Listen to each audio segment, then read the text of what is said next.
ሰራሕተኛታት 4 ትካላት ትእምት ዘበት ንብሔራዊ ብርሰት ብዝብል መሪ ሓሳብ ኣብ ዘካየድዎ መድረኽ ዘተስተረኽበ ኣባል ፈጻሚ ስራሕ ህወሓት ተጋድላይ ተወልደ ገብረ ጻድቃን ህዝብን መንግስትን ትግራይ ውዕሊ ፕሪቶርያ ተቐቢሎም ምእንተ ሰላም ብዙሕ ዋጋ እናኸፈሉ እኳ እንተመጹ ጆኖሳይደር ኣብይ ኣሕመድ ግና ብኩናት ተጽኒቱ ዘይወድኦ ህዝቢ ኩለ መዳይ ክልከላታት ብምግባር ብሰላሕታ ክጸንት ዝከኣለ ኩሉ እናገበረ ከም ዝመጸ ገሊጹ ካብ ልክዕ ንላዕሊ ከፊልና ክንብል ተዘይኮይና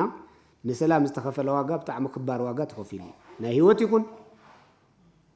ናይ ስነ ኣእምሮ ይኹን ተዓጺና ተኸዩና እናሃለና ኮይና ሰላም ንብል ዘለና ንጨብሕ ዘለና ኣመከራ እናሃለና ኣብ ኩሉ ዝገጥምና ዝነበረ ጸገም ዝሓለፈ 3 ዓመት ካብቲ ጆኖሳይዳዊ ወራር ንምምካት ዘካየድናዮ ቃልሲ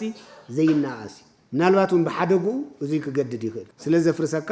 ቁመና ስለ ዝኸለካ ካብቲ ስኳ ከም ህዝቢ ሓደ ኮይና ኢና መኪትና ህዝቢ ትግራይ ሕዚ ዘጋጥሞ ሓደጋ ህላወ ክቕልበስን ብሔራዊ ሕቶታት ክምለሱን ዓቕምታት መኸተት ጠናኺርካ ካብ ምቅላስ ወጻኢ ኣማራፂ ከም ዘየለ ዝሓበረ ተጋድላይ ተወልደ ኣብ ውሽጣዊ ዓቕሚ ዝምስረት ምስ መሓዙት መቓልስቲ ዝግበር ርክብ እውን ተጠናኺሩ ከም ዝቕጽል ኣረዲኡ እቲ ናይ መወዳእታ መማረፂ ሕዚ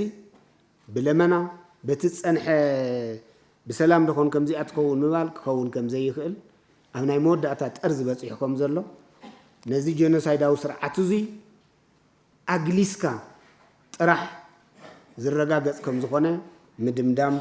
يدلي عند إمتنا بعلنا خوينو محازد ما يدلي محزنة فرتيركا نزني حوارس ألاقي ممكات ممارس زيولو يخون مال لوعلاونتن وحسنان تግራይን ህዝባን ንምርግጋጽ ኣብ ዝካየድ ቃል ስላወ እጃሞም ከም ዝፍጽሙ ዝገለጹ ተሳተፍቲ ተመድረኽ ዝኾኑ ሰራሕተኛታት ትካላት ትእምት ድልዱል መሪሕነት ከዓርፎ ድማ ይግባእ ኢሎም ነቱ ንብሎ ዘለና ከረጋግጽ ዝኽእል ኢኮኖሚያዊ ዓቕሚ ክንፈጥር ክንክእል ኣለና ማለት ብዙ ሓላፍነት ሒዝና ኢና ንቃል ዘለና ኣብዚ መኸተ ኣብ ዘለና ሊና ተጋሩ ከም ዘይንምብርካ ህልውናና ከም ዘይሃስስ መንነትና ኩሉ ግዜ ናደመቐ ከም ዝወጽእ እዚ تخرت كنجور لنا حزون خنقالة سلنا خنقالة استخوينا خا نحنا بتخكل توجينا بتخكل أنت حرينا نينا فتح رتعن تسوق زجبا كبر رخيبو توجع زجبا رخب رخيبو حكموا وانت خوينو زين تكلا زين كحكموا يقالس يسألن مسوات يخفل يدكم يسألن ودعت يعوض حدا شكروجن عوض يعقل نعوض خلط في زرع تقرأ كلا يوشتناون نتي مدرخ